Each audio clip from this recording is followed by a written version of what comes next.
Whether down to Gehenna or up to the throne, the man who travels fastest is the man who travels alone.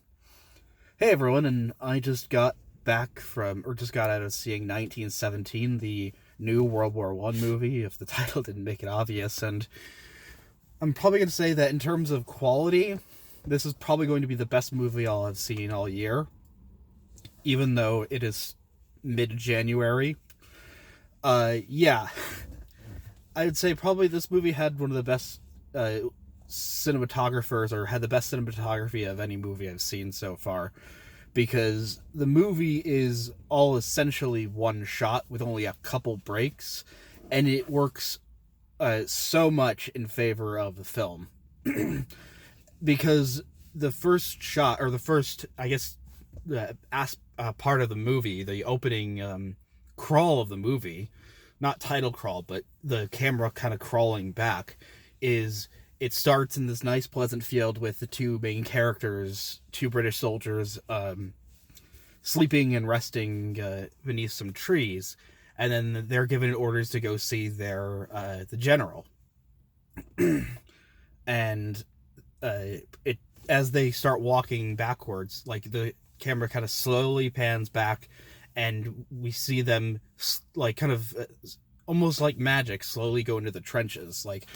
But that's kind of how it was, is the kind of hell and kind of, dirty and just artificial trenches were very close by. We're just right outside of, behind the trenches would have been nice, pleasant French fields, and in front of them is the hellscape of no man's land. That's actually how it was often, or most of the time. But anyways, the two main characters, Lance Corporals Blake and Schofield, are given orders by a general that a scheduled attack by a Colonel Mackenzie, by another unit, they're planning to attack the German lines because the Germans have been retreating, and they think they're in a full rout. But in reality, the Germans are just pulling back to a much more heavily defended line. And so they're baiting the British to attack them, and if the attack isn't stopped, 1,600 men are probably going to be massacred. So they're given the order that over the course of a day, because it starts out in the morning and the movie ends in the morning of the next day, to get over to this location. Sorry if I'm not talking that well. It's really cold in my car, and I don't want to turn the engine on so it'll ruin the sound. But the things I do for you. But yeah, so I really like that it's such a simple premise. It's you two main characters go from this place to this place, and it's made very clear of what is they're supposed to do and what's going on. Like, you never get lost during the movie because it's so simple. But the other thing is that Corporal Blake's older brother is a lieutenant in that I can't remember the name of the unit, but in the unit that's supposed to attack. I think they're called the 8th, or either the 8th or the 7th, because the 8th is the one that they're in. But anyways, so then it just kind of follows them having to go over no man's land, and there's such tension, and there's this really great shot, because we just see the camera just starts out, very small, narrow spaces, because that's what the trenches were, and then the giant wide fields of no man's land. But the Germans have retreated, and the first kind of action set piece is them crossing no man's land and finding the German bunker completely abandoned. And they get into one of the German sleeping quarters, barracks, that it's underground, and it's much more extensive than the British. And I think that was the case. The Germans were building a lot more elaborate trench systems than the British were. And there's lots of nice little details, like they've written graffiti of their loved ones, like meine liebe Elsa or meine liebe Clara, and they even comments, Blake even comments, like their rats are bigger than ours, because rats in World War One were not wanting for food. They were getting really fat because there were so many dead bodies they could feast on. But then they find there's it's actually trapped. The Germans rigged it with explosives with a tripwire, and there's this great kind of Indiana Jones-esque chase scene of them trying to get out of the collapsing tunnel, and Blake ends up saving Schofield's life. Then they find a farmhouse in which one of the big shots from the trailer is kind of a nice visual, is that overhead occasionally 2 British planes will be flying by, because they're basically completely alone, except for these guys, hundreds of feet in the air, or may have been thousands. Now, World War I, they weren't that high up in the air, but they get in a dogfight with a German plane, and the German plane crashes right in front of them, and so they pull the German out to try and help him. And whilst Schofield's trying to get water for the German, the German stabs Blake. Now, I get it, like, they are at war, and of course there needs to be a reason why Blake dies, spoilers, but I'm pretty sure in that context, and there's so many stories from World War I, that if that happened, the German, after having been dragged out of his burning plane by 2 British soldiers, the German's probably not going to want to try and kill them, especially since there's 2 of them and he's kind of unarmed except for a knife. But yes, Blake dies, which really did surprise me, because I thought it's going to be, I was certain one of them was going to die by the end, but I didn't know it would be like halfway through the movie. But then Schofield has to basically take the message and deliver the news to his to Blake's brother. And they're 2 very different characters. Blake is a lot more kind of chipper and upbeat, and he kind of looks like a bit of a pudgy Ben Shapiro. And Schofield's a lot more kind of, or he comes off as a lot more kind of cynical and upset and angry, which is basically what happened to, and I think that kind of shows the attitudes, especially for young British men that were drafted and that were brought into the war, that they went from being these chipper, happy as can be young English gentlemen to being so cynical and upset and kind of disenfranchised with the whole system and society they were living in, because that society had sent them into this horrible, hellish war for not really any good reason, for no damn good reason. But anyways, so Schofield now takes it upon himself, and there's a whole bunch of really good action scenes of him, like, trying to escape, a few German scouts, and trying to really trying to get to the colonel, and eventually he falls into a river, trying to escape the Germans, but down the river is where he's supposed to get to, so he finally makes it, but he's like, during a fight with a German sniper, he somehow, I don't know how a bullet knocks you unconscious. It either just wounds you or kills you, but I'm fine for the sake of it. I think it's like he fell backwards down the stairs and knocked himself out. But anyways, he's late. It's already morning, and so he manages to find the 7th. I think they're called the 7th. Please correct me if I'm wrong in the comments. But the attack has already started. The first wave has gone over. Not everybody goes over at the same time.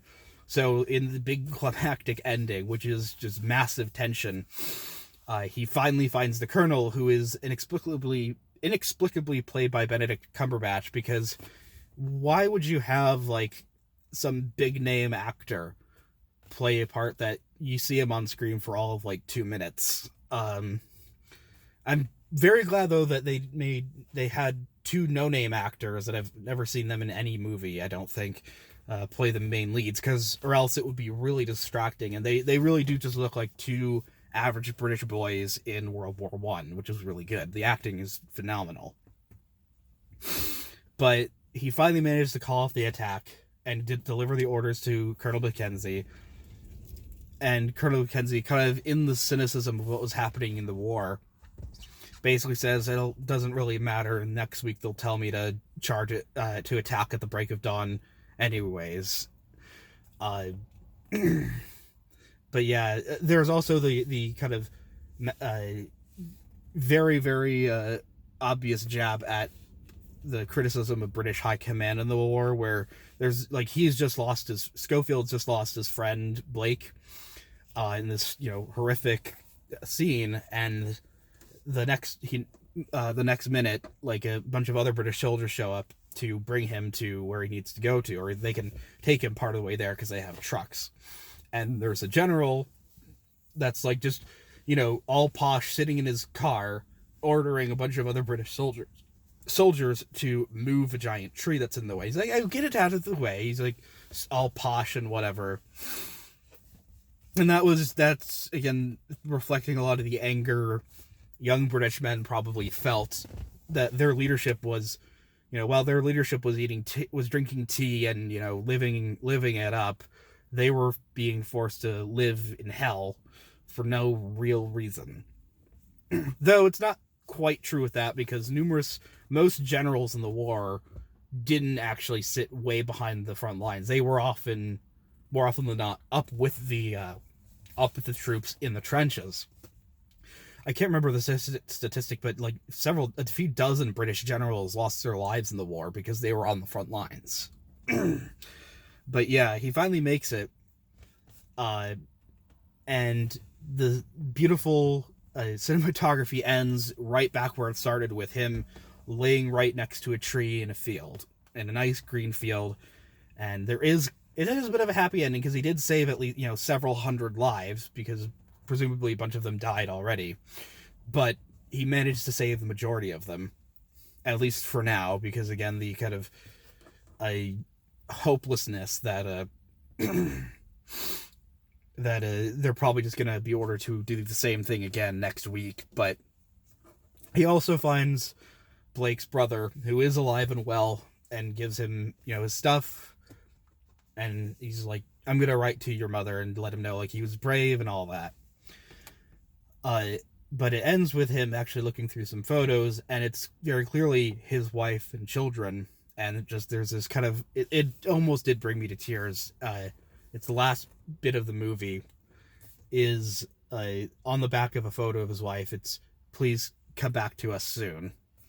And I guess the point was that he really, because earlier on, Schofield tells Blake, I hated it at home, I couldn't wait to leave. But I think it's implied, or it's kind of shown, that he doesn't actually believe that. He was just trying to distance himself because he felt like, "I'm not going to make it, so I want to emotionally detach myself." But yeah, it was a phenomenal movie. The music, I really want the final track at the end of the movie. The lighting was all good. I don't really know what else to say, because this isn't really a kind of movie where you can pick it apart. It's more just me saying what happens in the movie and saying you should go see it, because this is not a movie, this is a film. I think there's a difference. I'm very much in agreement with people like Martin Scorsese that like Star Wars and Avengers shouldn't even really be classified with this. Not that those movies like that can't be good, because I really like To Lead a Battle Angel, and that's definitely one of those movies. But something like this, or The Lighthouse, like these are in a class of their own. These are films. The only thing I would complain about is, like, there was diversity in the British forces during the war, because there was the Gurkhas, the Indian units that fought alongside the British, and they have really cool uniforms, and a few of them show up, and they're really awesome. But there's a whole bunch of like African British soldiers that show up, and I'm not saying that there weren't any, but like they make up about like 5% of the film, when Britain at the time was 99% white. And I hate to have to like bring up the politics in it, but it was a little distracting, and it felt like something they felt like they had to do, even though this is a period movie. Because I feel like conservatives or people on the right get mad when they do this, because they feel like it's something that the left or the media is intentionally doing to try and erase the idea that there was a time when Europe wasn't diverse. But back to the movie itself, if there's any closing thoughts I have, it's that I think it really kind of captures both the individual heroism of soldiers in that what they doing things to protect their comrades, protect their fellow soldiers, did mean something, certainly saving lives and all that. But there was still kind of the mass cynicism of the war itself, that there wasn't really any point to the fighting in general. And that's good, because what disturbs me is there have been certain counter arguments to saying that, well, it was a good thing that, all the sacrifice was necessary because it meant that liberalism and democracy could flourish and German autocracy was stopped. That was literally what they said at the end of World War I in Color, the documentary series. And, it's really kind of sickening, because clearly it's them grasping for some reason as to why this was a good thing and making kind of a case for the neoliberal militarism. But thankfully, this movie does not argue for that. It argues the general consensus that there isn't really any moral good to fighting World War I, as opposed to what people say about World War II. And you can make more of a case, but my feelings on that. I think that the Allies may have been somewhat morally better in World War II, but they weren't that much. But in World War I, certainly, you can't really say either side, wasn't good guys or bad guys. And I think what it also shows is just you see this beautiful small French town burning, and that's just the physical burning and destruction of Western Europe at that time represented and was the actual destruction of Western civilization. The gentleness of people like Corporal Blake was eroded and turned into the cynicism that would follow naturally. But anyways, that's my review. Oh, and I'm selling out. I started my Patreon again. I understand if you don't like that, but it is there so I can help afford to see more movies like this. Don't worry, I'm not gonna always e-bag. I am planning on getting work, and I'm going back to college.